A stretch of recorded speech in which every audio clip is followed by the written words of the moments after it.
భగవద్గీత సాక్షాత్తు ఆ పరమాత్ముని నోట, వేదాల సారం ఉపనిషత్తుల ఉపదేశం, బ్రహ్మ విద్యా యోగ శాస్త్రం శ్రీకృష్ణార్జున సంవాదం.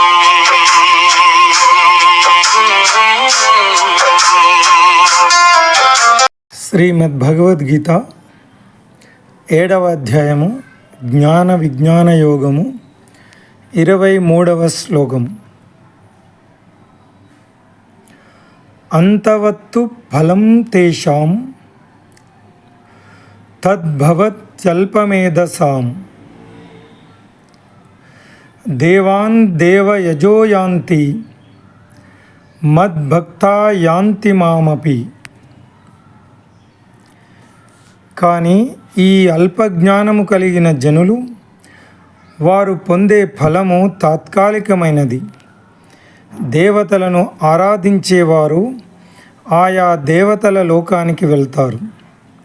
అదే సమయంలో నా భక్తులు మాత్రం నన్నే చేరుకుంటారు. ప్రాథమిక పాఠశాల అవసరమే, కానీ విద్యార్థులు దానిని ఏదో ఒక రోజు మించిపోవాలి. ఒకవేళ ఏదేని విద్యార్థి ప్రాథమిక పాఠశాలలో అవసరానికి మించి ఉండతలిచితే టీచర్ దానిని హర్షించదు. అంతేకాక ఆ విద్యార్థికి జీవితంలో ముందుకెళ్ళడానికి శిక్షణ ఇస్తుంది. అదేవిధంగా దేవతలను ఆరాధించదలిచే ప్రారంభ దశలో ఉన్న భక్తుల యొక్క విశ్వాసాన్ని 7వ అధ్యాయం 21వ శ్లోకంలో చెప్పినట్లు శ్రీకృష్ణుడు బలపరుస్తాడు. కానీ భగవద్గీత అనేది ప్రాథమిక దశ విద్యార్థుల కోసం కాదు. కాబట్టి ఆయన అర్జునుడిని ఈ ఆధ్యాత్మిక సూత్రాన్ని అర్థం చేసుకోమని చెప్తున్నాడు. మనిషి తను ఆరాధించే వస్తువునే పొందుతాడు. దేవతలను ఆరాధించేవారు మరణించిన పిదప ఆయా దేవతల లోకానికి వెళ్తారు.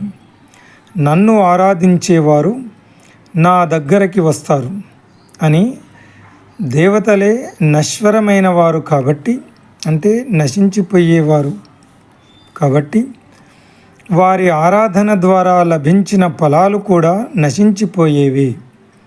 కానీ భగవంతుడు నిత్యుడు, శాశ్వతుడు కాబట్టి ఆయన ఆరాధన వల్ల లభించేవి కూడా నిత్యమైనవి, శాశ్వతమైనవి. భగవంతుని భక్తులు ఆయన యొక్క నిత్య శాశ్వత సేవను మరియు ఆ భగవంతుని నిత్యధామాన్ని పొందుతారు అంటున్నాడు శ్రీకృష్ణ పరమాత్మ. But the fruit gained by these people of little understanding is perishable. Those who worship the celestial gods go to the celestial abodes, while my devotees come to me. Continuing from the previous verses, Sri Krishna explains to Arjuna the spiritual principle, that is, one attains the object of one's worship. People who worship the devatas go to the planets of the respective devatas upon death, whereas those who are devoted to me come to my abode. Now the question comes up again, when reaching God is the ultimate destination, then why does God study the faith of those devotees who worship the celestial gods? Consider the example of our education system, where students start with primary school but cannot stay at that level forever. The teachers encourage them and coach them to move to the next level.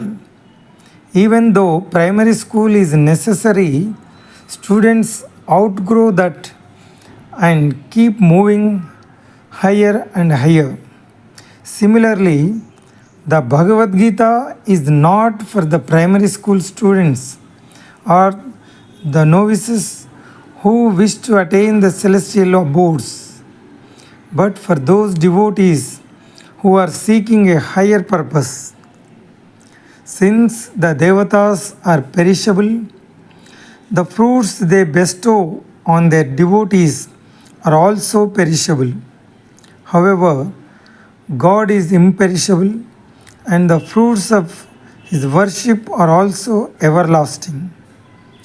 Those who worship the eternal form of God upon death attain God's eternal abode and stay there forever in his service.